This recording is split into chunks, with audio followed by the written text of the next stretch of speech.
Weissman's right there. Checkered.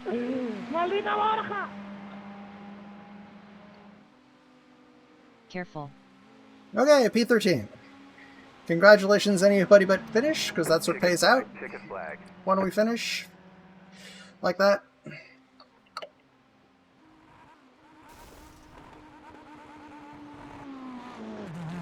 Slow down. You got a penalty for cutting the course. PitGirl, set a marker. Setting a marker. Okay, let's see if it works. PitGirl, replay scene. Replay scene. Okay, so the first feature is we push this little button that goes back to the race start.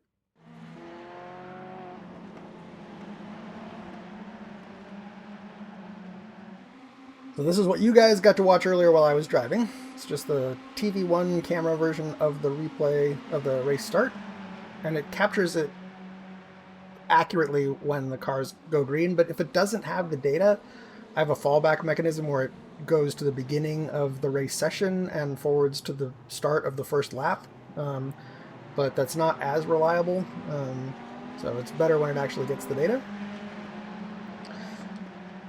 PitGirl, filter. Nice product. Let's see. PitGirl, filter markers by my car. Showing markers for your car. Okay, PitGirl, set camera to far chase. Far chase camera. Okay, so let's see what markers it thinks I have.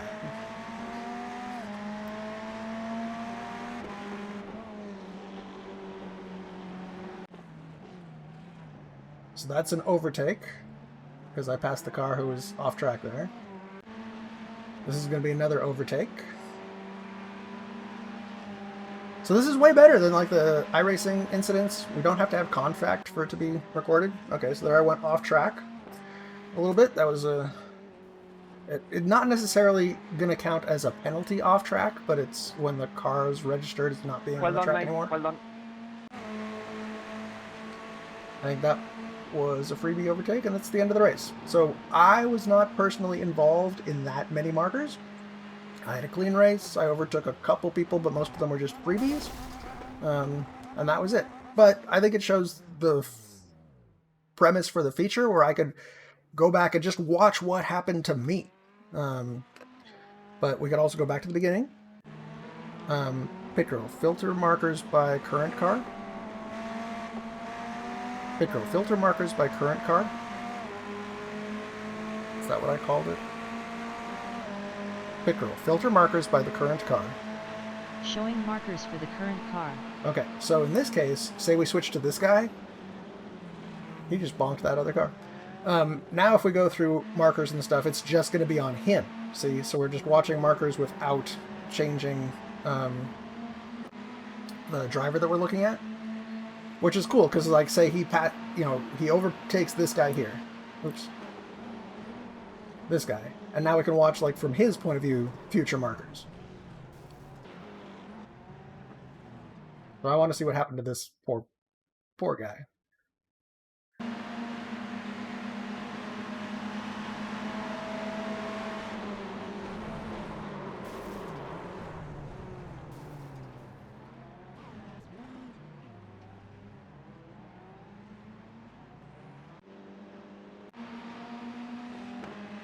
He gets a...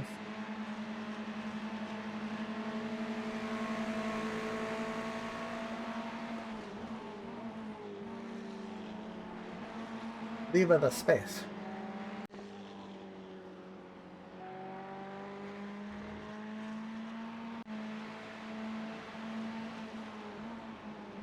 That's the race end. Okay, so if we go back to the beginning, PitGirl, clear the marker car filter. PitGirl, clear the marker car filter. Marker car filter cleared. PitGirl, filter markers for overtakes. Overtake markers selected. Okay, so now when we go through the markers, we're only going to see what it considers to be an overtake. So like that guy got past the blue car. You have to, the way that my logic works, it counts if you get ahead of somebody else and maintain that new position for at least, I think, 5 seconds is the threshold.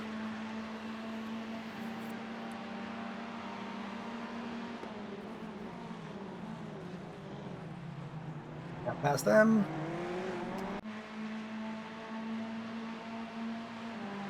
So yeah, and I also think it's better than the iRacing incident stuff for like this kind of thing, because you don't it doesn't have to have contact and stuff for it to register as an event. So look at that, perfectly clean overtake. We would have never known that that happened.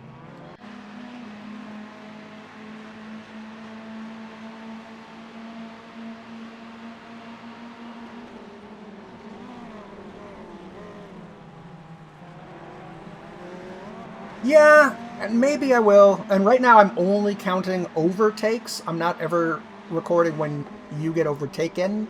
So there's lots of wiggle room for changing, how much span. And I was also a little conservative, I think, going into like how many markers it's actually recording. But in practice, it's easy enough to switch through them and stuff. So even if there's potentially, hundreds or more, come on. it wouldn't be that much of a problem, especially since we can filter it by type and by car number.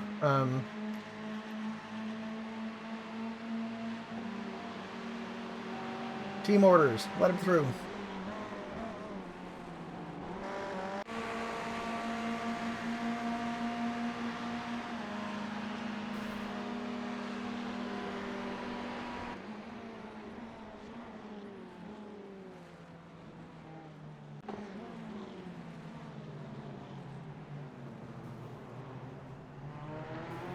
But it's a little bit of a giveaway in these situations because the car that it's focused on is pretty much guaranteed to be the one who ends up out in front.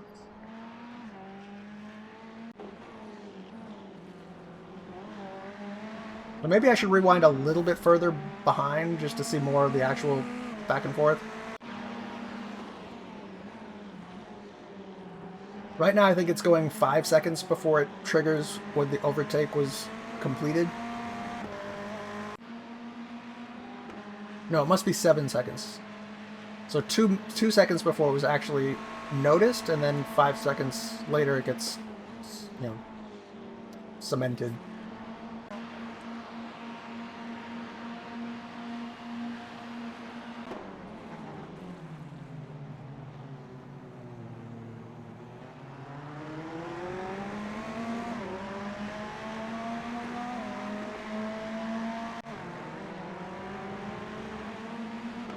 Okay, so that's like all the overtakes.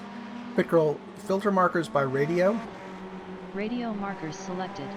Okay, so if we go back to the beginning of the race, and now when we go through, we should just hear radio stuff.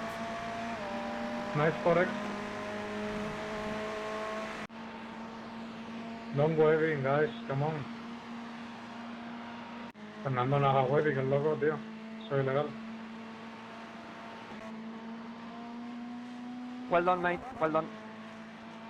Who is he talking to? What happened there? I didn't even... Okay, here we go. I remember hearing him say that at the time, but I didn't even know who was involved.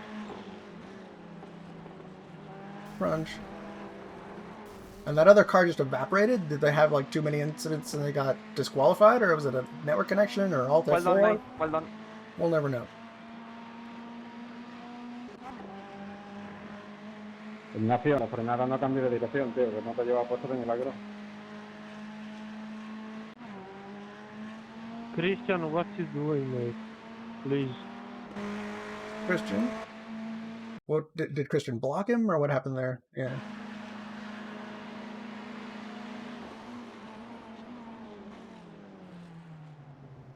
Aww.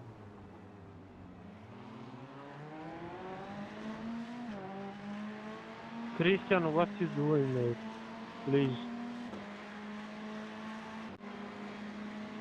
¡Ay, Osmeri! ¡Una vuelta me ha faltado! ¡Una vuelta!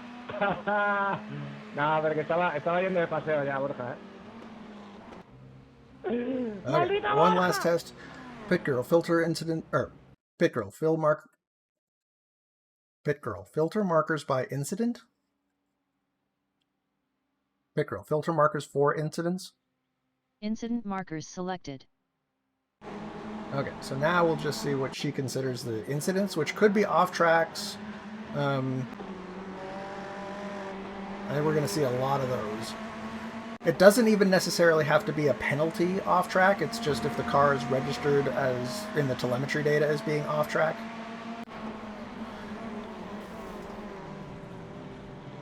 But if two cars stay on track and they hit each other, there's no way from the SDK directly for us to detect that. My son has some good ideas about like looking at speed or position deltas between frames to notice when somebody drastically slows down or has like a sideways motion. So I can look at that and maybe we can get some heuristics that capture collisions. But a lot of the time when there is a collision, people go off track anyway. So it kind of gets collected anyway.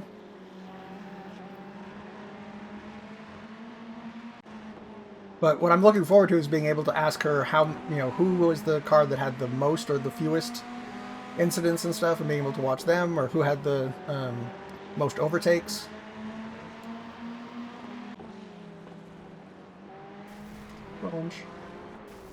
So that was the good job.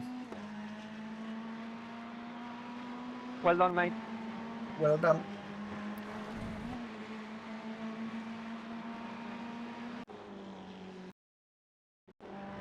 And I don't know if mine captures when everybody blacks out from their networking hiccup, if mine will register that as an off track too.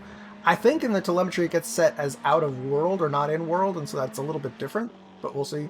Because that's always something that frustrates me with the iRacing incidents, is if somebody in the race has a terrible network connection and they're blacking out regularly, it's like they spam the incident report with their blackouts.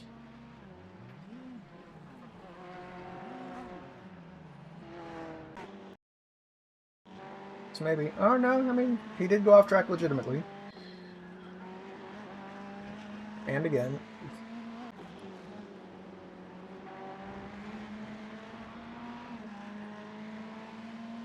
Fit for the incidents. Oh, we also need to look at the manual ones. PitGirl filter marker manual? PitGirl filter markers for manual. Manual markers selected. Okay, so this will only show the couple that were manually entered.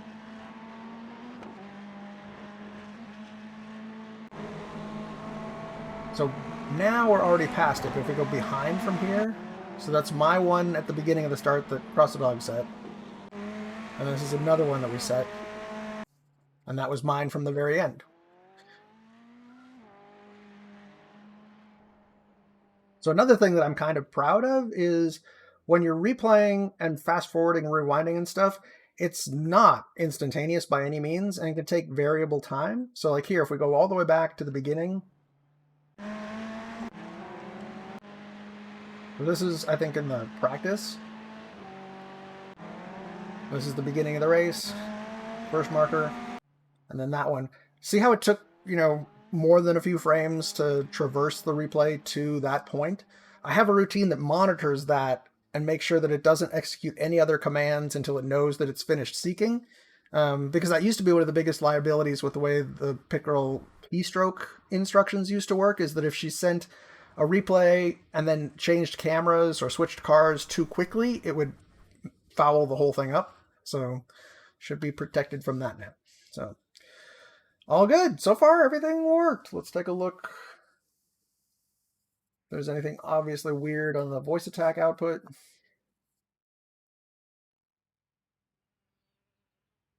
PitGirl print info.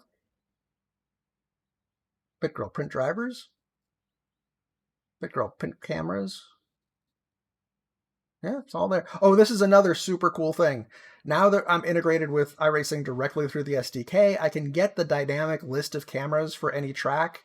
It used to be that I had to have the sequence of cameras in a specific order so that the PitGirl commands to change cameras would always go to the right one. So like it expected chase would be 11, but on some tracks, chase wasn't 11 in the sequence.